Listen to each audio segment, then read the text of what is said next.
Oh, no, sorry, we didn't make it to the park yesterday.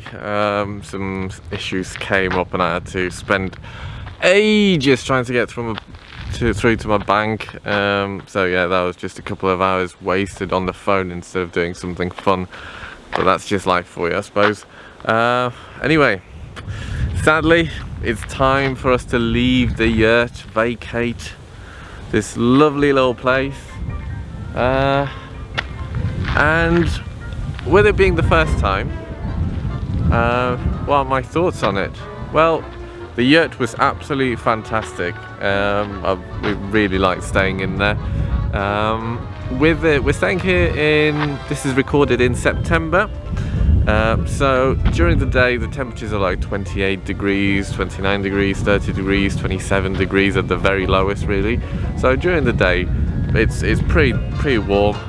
You can open the windows, you can open the doors, you can open, even at the top there's like a little dome that you can pop open to let the heat escape through the roof. So I don't think you'd be too hot in the yurt. In the evening, again, pretty warm because obviously everything's still heated up from the day. So again, no issues there. In the morning, however, it does get a little bit chilly. But there is like an extra blanket in there, hot water bottle. There's a little gas stove that you can use to, boil up some water for your hot water bottle.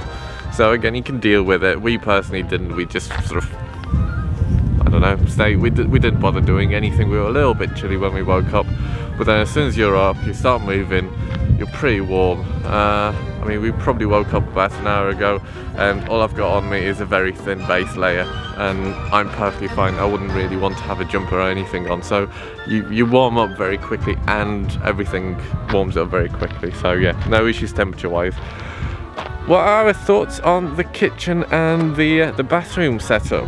Now, one of the reasons why I wanted to stay at this particular place was because they've got a composting toilet, which I've heard a lot about, but I've never actually used. And I imagine as most people, I always thought, yeah, that doesn't sound very good to me, with all the like covering stuff up with wood shavings and stuff like that. So how possibly can that be any good? It's going to be smelly, it's going to be nasty, it's going to be But no, actually quite the opposite. I would say it's not that much different to regular flushing glue, to be honest, in many ways. In the fact that there's not really any smell from it whilst you're doing your business, unless it's particularly bad. But it'd be similar for regular glue. And once it's all covered up, there's no smell coming out anyway. So yeah, I was very pleasantly surprised. So if you are thinking about doing some sort of off-grid thing, maybe come and check out a place like this where you can actually live the life, if you like. So yeah, the kitchen, again, perfectly fine. They've got a water tank. I think it's this thing there that you can see. Plenty of water. We haven't really made much of a difference to the water level, I don't think. The shower, the gas shower, brilliant, works perfectly fine. Yeah, can't fault any of it really. Yeah, very nice. Now, next thing, whilst we were here, we basically, it was more of a sleeping accommodation for us. During the day we were out most of the day, and I think the rental company is going to notice, because this car is now filthy. Yeah, they're gonna have to wash it. Right, today's our last full day in Portugal. We're heading back towards Porto. There's a place now, we lost our itinerary, but we do have a rough idea where we're going anyway. So yeah, let's see what the next stop is.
Okay, so we have arrived at our destination and it is Mata do Buçaco or something like that. I may have just completely murdered the pronunciation, but it's basically a national forest by Coimbra, so towards the coast, not as deep as Castelo Branco or Funchal, which basically the region that we were we've just come from, really.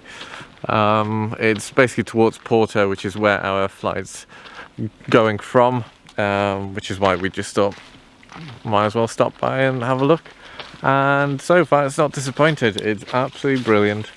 It's very similar to the Tijuca forest in by Rio de Janeiro in Brazil.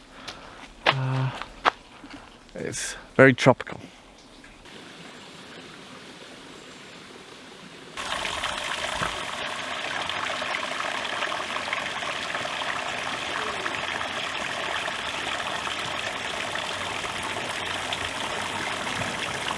You ready for the steps?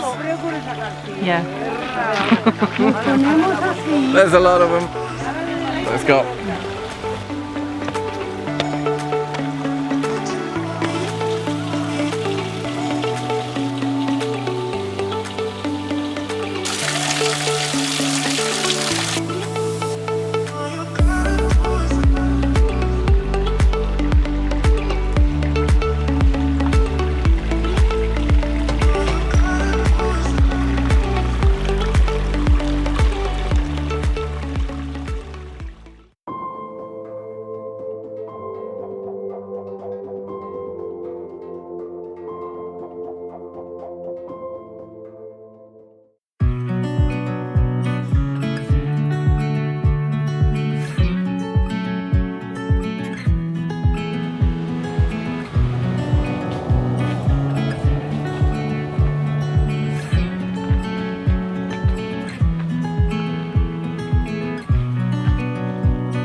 Parking up's very easy. In terms of the trails, some of them are very sort of uneven, stony, you've got to watch your step, but some of them are like this, especially higher up, where they're basically just wide, flat, smooth paths, so wheelchair access shouldn't be a problem over here. The smooth ones are a little bit higher up by the hotel, if you're coming, but yeah, parking up, not an issue at all. Oh, and the loos, the right toilets, and you will see signs on the way, but they are 50 cents, so you need a 50-cent coin to get in.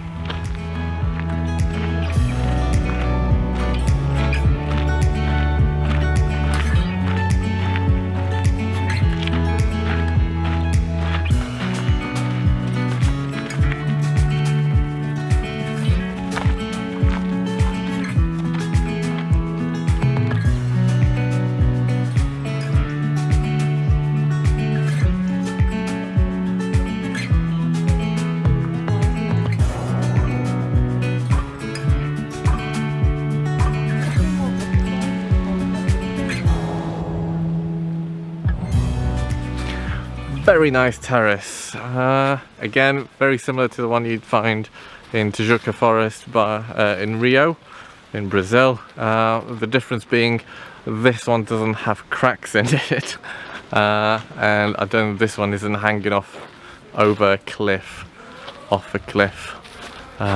So yeah, less apocalyptic, this one. Very nice.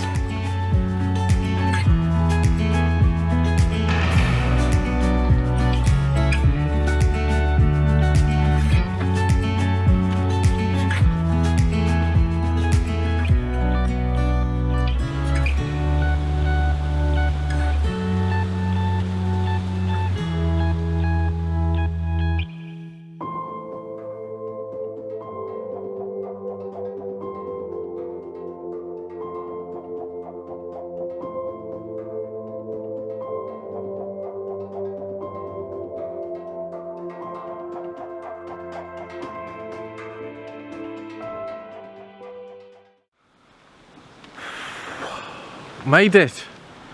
Right, yeah, it's a bit of a steep climb in places. The wide path that you saw lower down takes you over to a nice terrace, which again you saw, but then if you want to keep climbing from there on, it gets narrower, it gets more overgrown, and you end up basically going down a path like this, but in places a lot narrower and quite steep. So yeah, I probably wouldn't want to be doing this in the height of summer, let's put it that way, because I imagine you'd need a lot of water and you'd be absolutely drenched in sweat. Up here looks very nice. I've not been over there yet in that little hut. Well, it's not a hut because it's a stone building, but I imagine there's going to be some nice views, so let's go and check it out.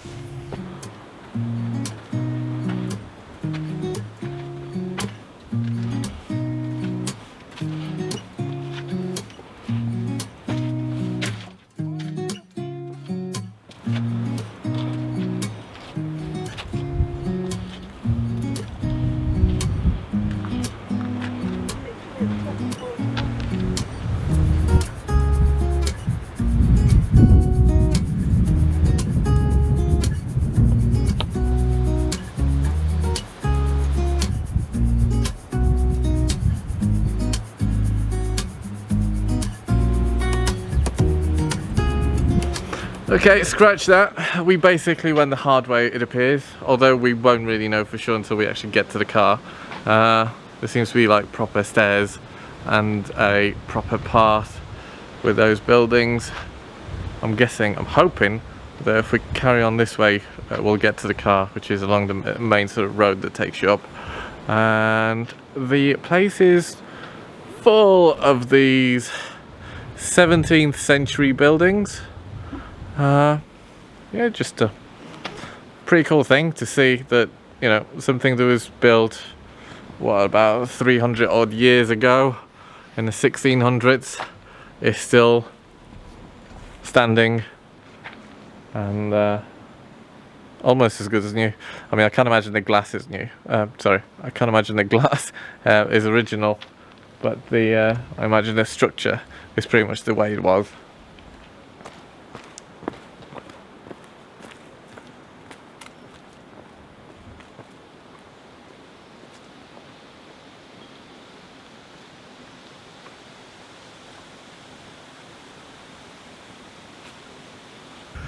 Okay, so if you want to get to the top, which I would recommend to be honest, especially now that I know that there's an easier route, if you wanted to and you had more than one person to push a wheelchair, you could probably get up there at least 95% of the way with a wheelchair as well. What you want to do is you want to follow the path, which is mostly cobbled with these little chapels along the way, and there are also signs along the route to sort of tell you whether you're following the right path. I think we go there, that way. Now I'm going to wrap it up here for Portugal, at least for this trip, because we're just going to go and check into the hotel now. When we get back to the car, probably another half an hour walk for us, and I've got two tips. One, you can't always pay by card, so make sure to have at least 50 euros. I would say 50 euros is a good amount, 50 to 100 euros, because things aren't too expensive over here in cash, because you will need cash.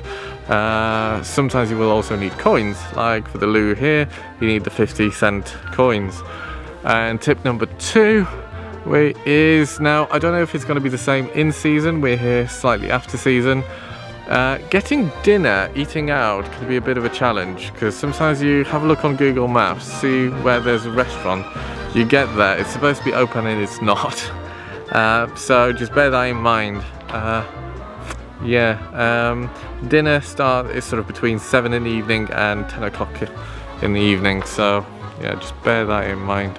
But yeah, it's been great. We'll definitely be coming back, so I don't know, stick around, subscribe, do whatever, and we'll see you in the next one.